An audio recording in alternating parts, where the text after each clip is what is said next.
அண்மையில் கூட இபிடிபியினுடைய ஒரு உறுப்பினராக இருந்த 18 வருஷங்கள் டக்ளஸ் சிவானந்தாவோடு இருந்த சதா என்கிற சுப்பையா பொன்னையா என்பவர் கடந்த 9ஆம் தேதி இந்த மாதம் 9ஆம் தேதி யாழ்ப்பாணம் ஊடக மையத்திலே சென்று அவர் ஒரு ஊடக செய்தியை சொல்லியிருந்தார். நிமலராஜனை படுகொலை செய்தது இபிடிபி தான், அற்புதனை படுகொலை செய்தது இபிடிபி தான், நிக்கலாஸ் என்கிற நெடுந்தீவிலே இருந்த ஒரு தற்காலிக உதவி அரசாங்க அதிபரை கொலை செய்தது இபிடிபி தான் என்பதை அவர் மிக வெளிப்படையாக சொல்லியிருக்கிறார். இதனை விட பல கொலைகளை இபிடிபி செய்தது என்று அவர் சொல்லியிருக்கிறார். இந்த விசாரணை, இதற்கான விசாரணை என்ன நடக்க போகிறது?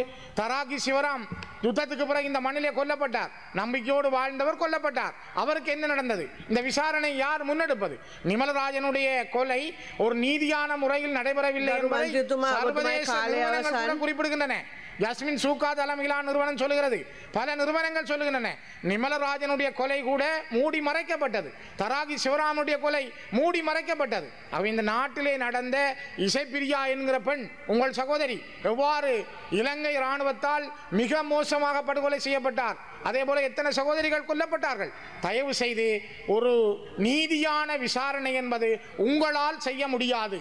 நீங்கள் உங்கள் இராணுவத்தை காப்பாற்ற நீங்கள் நினைப்பது நியாயம், இந்த நாட்டை காப்பாற்ற நீங்கள் சொல்வது நியாயம். ஆனால் நீங்கள் பிழைவிடவில்லை என்றால், நீங்கள் நீதியின் வழி நடந்தவர்கள் என்றால், ஏன் நீங்கள் ஒரு வெளியக விசாரணைக்கு தயாராக கூடாது?